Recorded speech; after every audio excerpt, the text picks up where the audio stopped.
all of this really signed on the ESPN. But to me, it all started with where's Shannon Sharpe gonna go? Because he left Skip Bayless.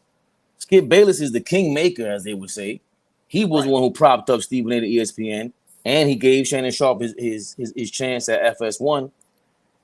This is what started the whole anybody looking at the game like, so if Shannon's leaving FS1, remember, he got bought out. So when you get bought out, that means somebody bought you out. Maybe Shannon has some of the bread to put up, but I got to believe FanDuel, where Pat McAfee just left, they're looking for a replacement, especially for the early morning. Pat McAfee's a football guy. What we always talked about, Shannon Sharpe, you're a football guy. He could easily have a show about football every morning if he wanted to during football season and really bring FanDuel that gambling money. What do you think? Where do you think he's going? I think wherever he goes, he's a big enough name where it has to be a partnership. Because, like I said, man, Shannon Sharpe right now has an opportunity. This might be jumping out the window. But what was Muhammad Ali's best friend when it came to that part of the business? Howard Cosell. Shannon Sharpe has an opportunity to be like Howard Cosell. Let me explain why. People like Shannon Sharpe, man, and he turned out to be a respectable analyst and commentator on sports. Whether he's reading off a paper or not, some of his basketball takes wasn't bad. I don't know where he's going to go. I don't want him going to ESPN. I'm being honest with you. I think ESPN lost their way. I agree. Fox Sports, I'm going to be honest, it's rough over there. I don't want to look at nobody over there. All the guys look weird. There's no more females on there. I'm being honest, man. Like, listen, man. Fox Sports needs Joy on TV more. Not only because she's beautiful, she knows what she's talking about. So for me, I think the route he should go, if it's FanDuel, it should be a partnership. But I think, listen, man, I would go to Marcellus Wiley route. I'm going solo. I'm owning all my content. I don't have to answer to nobody. I can be myself. I would team up with YouTube. And I would do my, like you said, my sports football show. And I would still do Club Shay Shay. Because remember, with Club Shay Shay, he literally can talk to everybody. From athletes to entertainers to even Congress people. Like, he has that cachet. So I think for Shannon Sharpe, sky's the limit. But let me say this. How long until that fire dims out? You was on fire. I'm being honest. When the last time we heard about Shannon Sharpe? So I think sometimes you can play your way out of a great situation. I think when the iron is hot, you strike. I'm starting to see that iron fizzle out a little bit. I'm surprised it took this long. We haven't heard from him. I don't know what's going on with his social media. Maybe as far as like Twitter, even Instagram. I haven't seen no YouTube new clips of him or anything. So like I said, maybe they have like something real big up their sleeve, pause. But I think for Shannon Sharpe, sky's the limit. But to me, FS or ESPN, I don't think that's the move. I think it's FanDuel or YouTube. It gotta be. It gotta be because that's how Pat McAfee. Remember, Pat McAfee actually had a bigger deal with FanDuel.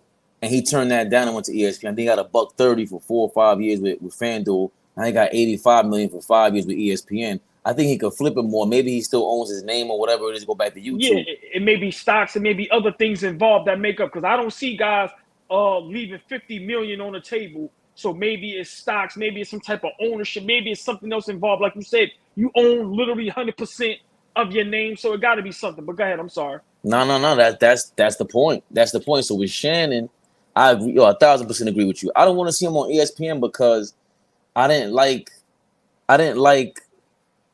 him. Like him versus Stephen A. Smith would be like two cartoons.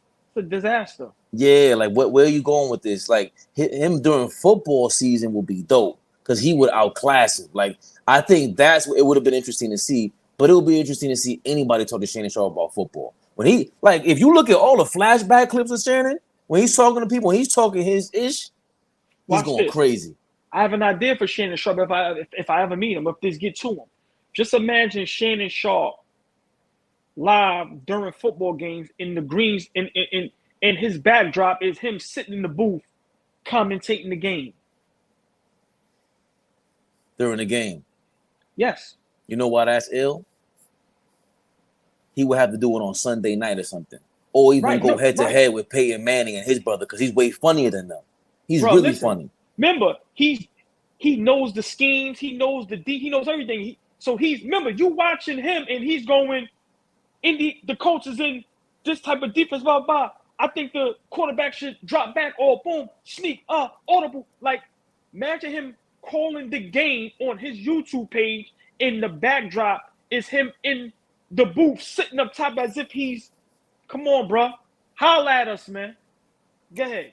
Nah, that's and again, sky's the limit, because Peyton Manning is actually funny. He's scripted, he's funny and all that. But I see ESPN doing that. They always got, even during baseball, if I'm not mistaken, it was Alex Rodriguez, Michael Kay. They had Barry Bonds on there one time. Barry Bonds with Roger Clemens. That shit was legendary. Hold on. Real quick. Breaking news, just real quick. Now they saying Klay Thompson had issues with Jordan Poole as well. Reportedly, thought he didn't pass enough and shot too much. So this is now what they doing. Now we're going to blame everything on Jordan Poole. So now reportedly, Klay Thompson had issues with Jordan Poole as well. Felt he shot too much and didn't pass the ball enough. Hey, man, breaking news, all ball Fabian perspective. Go ahead.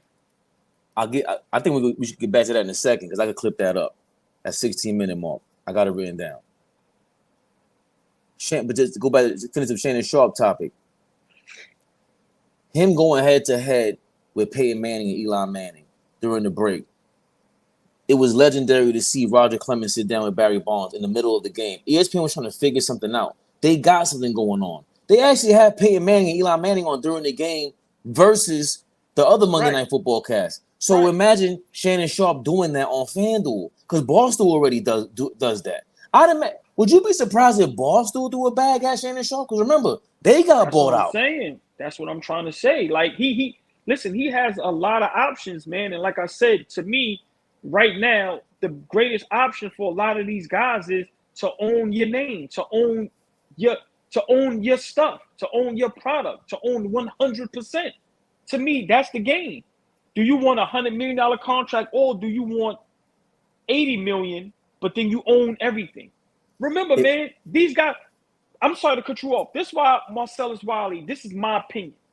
Some of these guys want to be sitting in their living room with their dirty T-shirt on with their sweatpants. Nobody wants to wear a suit all day. Nobody wants to have to get a haircut every day. Nobody wants to have to put on makeup. Yo, man, guys is already situated. The house is paid for. The wife and the kids is good. The moms and the pops is good. The cars is good. The money is in the account. The savings in the checking.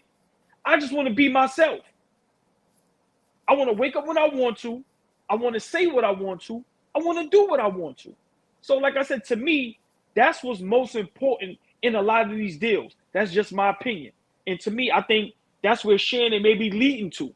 Listen, man, I could do my show from my living room. I don't have to ask you what guests I want to bring on. I don't want to have to ask ESPN, hey, can I bring in All Ball and Fabian? I've been watching them guys for a while. They may go, no, them guys ain't big enough. Pause. With your own platform, you ain't got to ask nobody. So, like I said, man, he's in a great position. I just need him to strike while the iron is hot. His name is on fire. His cachet is up here. You got to take advantage of it. So, by him being quiet, I think they got something simmering that's going to be an explosion. Yeah, everyone's saying FanDuel, and we've seen the reports for that. But if I had to take an outside guess, remember the Deion Sanders connection is major. That's why with although Shannon might not want to answer for the things that this guy was saying, Dave Portnoy, about Angel Reese, and he's a wild card, but he's no longer the owner. He sold that company for $500 million, damn near, to it's the name of like a train station company. But they are a gambling company. So they're in direct competition with FanDuel. Trust me, right. Shannon Sharpe, he's just in the best position possible, and we see everything, all the writing on the wall. They need to come holler at us, man, because y'all doing bad over there, ESPN anyway. And so is Skip Bayless. Is it over for him?